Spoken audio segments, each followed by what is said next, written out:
شروع اللہ کے نام سے جو بڑا مہربان نہایت کرم والا ہے۔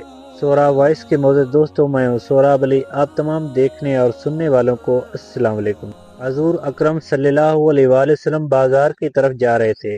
جیب میں صرف 8 درہم تھے۔ راستے میں ایک ضعیف عورت بیٹھی رو رہی تھی۔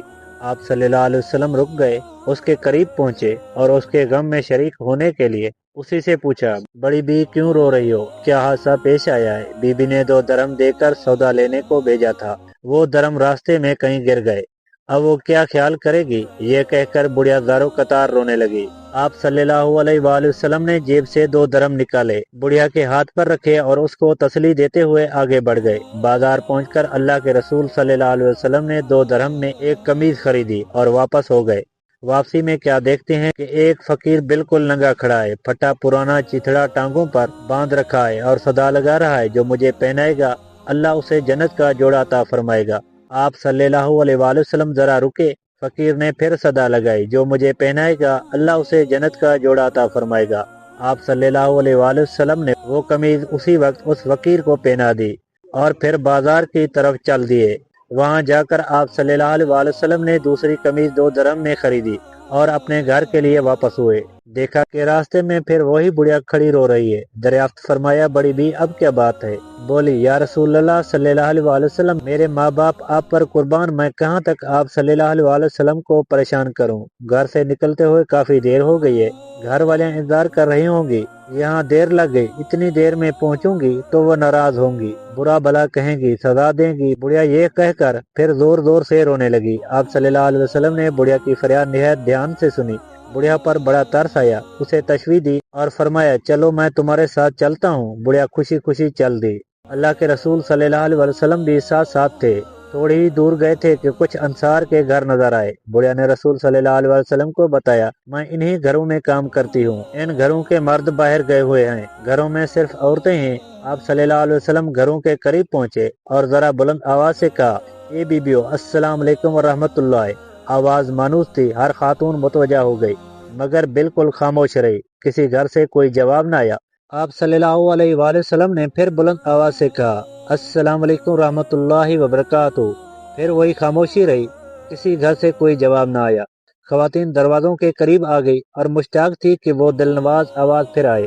اللہ کے رسول صلی اللہ علیہ وآلہ وسلم نے تیسری بار پھر بلند آواز سے کہا، اے بیبیو السلام علیکم ورحمۃ اللہ وبرکاتہ۔ تیسری آواز پر سارے گھروں کی عورتوں نے مل کر جواب دیا، وعلیکم السلام ورحمۃ اللہ وبرکاتہ، فدا کے ابی و امی۔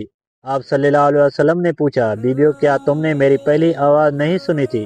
یا رسول اللہ صلی اللہ علیہ وآلہ وسلم، ہم نے آپ کا پہلے ہی سلام سن لیا تھا اور آپ کی آواز پہچان لی تھی، لیکن جواب اس لیے نہیں دیا کہ آپ کی زبان مبارک سے سلامتی اور رحمت و برکت کی دعائیں ہم اور ہمارے بچے بار بار سنیں۔ عورتوں نے عقیدت اور ارادات کا اظہار کرتے ہوئے کہا۔ اللہ کے رسول صلی اللہ علیہ وآلہ وسلم مسکرا دیے، پھر فرمایا، یہ تمہاری خادمہ ڈر رہی ہے کہ تم اسے ڈانٹو گی اور سزا دو گی۔ اتفاق سے اس اللہ کی بندی کو دیر ہو گئی تھی، میں اس کی سفارش کے لیے آیا ہوں۔ رسول اللہ صلی اللہ علیہ وآلہ وسلم کے الفاظ سن کر خواتین کی آنکھوں میں آنسو آ گئے اور ایک زبان ہو کر بولی، یا رسول اللہ صلی اللہ علیہ وسلم، یہ آپ کو سفارش کے لیے لے کر آئی ہے تو آپ گواہ رہیں، ہم اسی وقت اس کو آزاد کرتے ہیں، آپ اس پر کسی کا کوئی حق نہیں ہے۔ باندی کی آزادی پر آپ صلی اللہ علیہ وسلم کا چہرہ خوشی سے چمک اٹھا اور آپ صلی اللہ علیہ وسلم ان نیک خواتین کو دعائیں دیتے ہوئے خوشی خوشی گھر واپس آ گئے۔ اللہ کے رسول صلی اللہ علیہ وسلم کی اعلیٰ اخلاق کا ایک پہلو یہ بھی تھا کہ آپ نے ایسے عام آدمی کو بھی عزت اور وقار عطا فرمایا جسے معاشرے میں کوئی خاص اہمیت حاصل نہ تھی۔ بنو غطفان کی ایک شاخ ہے، یہ قبیلہ زمانہ قدیم سے مدینہ منورہ کے اطراف میں آباد تھا۔ اس قبیلے کا ایک بدوی زاہر بن حرام رضی اللہ تعالیٰ عنہ مدینہ منورہ سے کچھ فاصلے پر رہتا تھا۔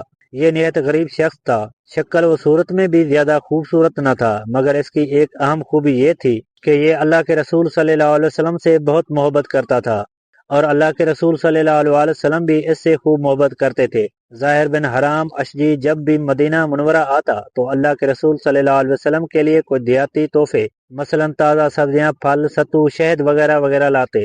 ظاہر جب واپس جانے لگتا تو اللہ کے رسول صلی اللہ علیہ وسلم بھی اسے شہری سوغاتیں دے کر رخصت فرماتے۔ ایک دن تو اللہ کے رسول صلی اللہ علیہ وسلم نے ظاہر کو ایک ایسا آزاد عطا فرمایا جو غالباً کسی اور صحابی کے حصے میں نہیں آیا۔ ارشاد فرمایا، ظاہر ہمارا دیہاتی دوست اور ہم اس کے شہری دوست ہیں۔ ذرا حدیث کے الفاظ پر غور فرمائیں۔ یقیناً ہر شہری خاندان کا ایک دیہاتی دوست ہوتا ہے، اور آل محمد کا دیہاتی دوست ظاہر بن حرام ہے۔ ظاہر سیدھا سادہ آدمی تھا، شہری آداب سے ناواقف تھا۔ جب اپنے گاؤں سے آتا تو اپنے ہمراہ لائے ہوئے سوغاتیں لے کر بازار میں کسی جگہ کھڑا ہو جاتا اور بیچنا شروع کر دیتا۔ پرانے زمانے سے یہ دستور چلا آ رہا ہے کہ دیہات سے جب کوئی شخص سبزیاں پھل وغیرہ لے کر آتا ہے تو لوگ بھاگتے ہوئے اس کے ارد گرد اکٹھے ہو جاتے ہیں۔ انہیں تازہ سبزیاں مل جاتی ہیں جو عموماً سستی ہوتی ہیں۔ ایک مرتبہ ایسا ہوا کہ ظاہر اپنے ہمراہ کو دیہاتی سوغاتیں لے کر مدینہ منورہ کے بازار میں آیا اور ایک جگہ کھڑا ہو کر انہیں بیچنے لگا۔ اس کی قسمت اچھی تھی کہ اللہ کے رسول صلی اللہ علیہ وسلم بھی بازار میں تشریف لے آئے۔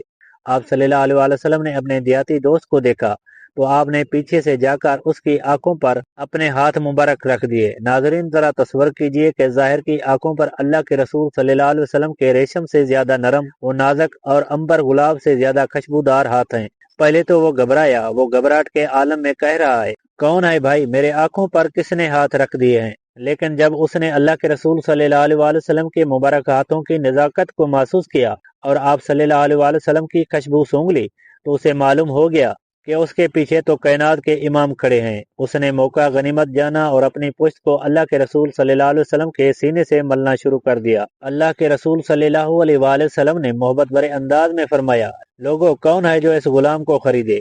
ظاہر نے بھی محبت بھرے انداز میں عرض کیا، اللہ کے رسول صلی اللہ علیہ وسلم، مجھ جیسے کالے کلوٹے دیہاتی کو کوئی خرید کر کیا کرے گا؟ وہ تو بڑے خسارے کا سودا کرے گا، میری تو قدر قیمت ہی کوئی نہیں ہے، میں تو بیکار آدمی ہوں۔ آپ صلی اللہ علیہ وسلم نے جواب میں ارشاد فرمایا، پیارے ایسا نہ کہو، کیا تمہیں کسی نے کہا ہے کہ تمہاری کوئی قدر قیمت نہیں؟ تم اللہ اور اس کے رسول صلی اللہ علیہ وسلم سے محبت کرنے والے ہو، اس لیے تم اللہ کے ہاں بڑے قیمتی ہو۔